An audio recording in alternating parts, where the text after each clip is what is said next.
Well, we go back to our top story on the unrest in South Sudan. Joining me here on the set is Choul Laam, Chief of Staff to South Sudan's ruling party Secretary General Pagan Amom, who was arrested on Tuesday. Thanks again for appearing on set for us.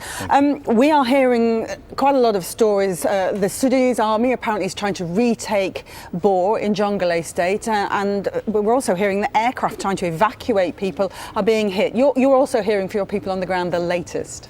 I heard about the information. I'm not sure whether it's accurate or not, but it brings us back to the same issue.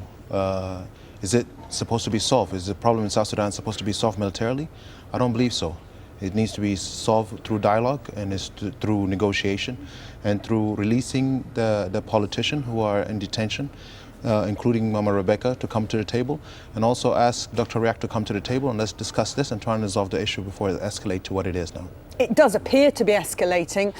What do you think the worst case scenario is? People are talking already about civil war. Is that the threat we're facing at the moment? The situation is fragile and it's tense. We could go into that, we could be dragged into that by not intentionally. So what we need is leadership, what we need is courage. We need to go through the hard situation and we need to unite the people of South Sudan based on one flag, based on one country, based on people that have gone through a lot. We need not to look into who's who. We don't need to look into what tribe we are. And I believe through courage, we could get out of this situation.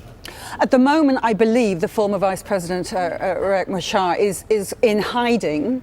As you're saying, it will need all parties to come to the table to mediate. What would it take for him to believe he would be safe enough to come to the table with the president? You know, I believe that it needs a lot of intervention. I see that there is a ministers of the IGAD are in South Sudan at the moment.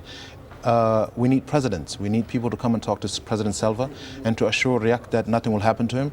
Let him get out of where he is at the moment. And of course, release the politician that could narrow the gap between the two, President Kiir and Vice President Machar. And this is the only way to get out of this mess. I know you say that we don't want a military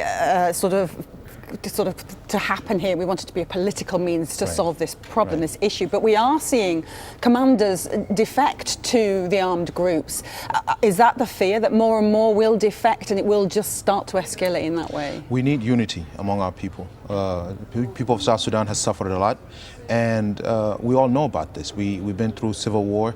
We are students of that, and we know what it's like to fight, because at the end of the game we need to come down and we need to talk. We need to dialogue with each other. So without these politicians that is in detention, without the involvement of Mama Rebecca, no true reconciliation will happen. Although we are saying that it's between Nuer and Denka, or it's between Riak or Salva, the case is beyond our hands, and it could escalate further to more than what it is now. Many thanks for your thoughts. Choul Laam, the Chief of Staff to the Secretary General. Thank you.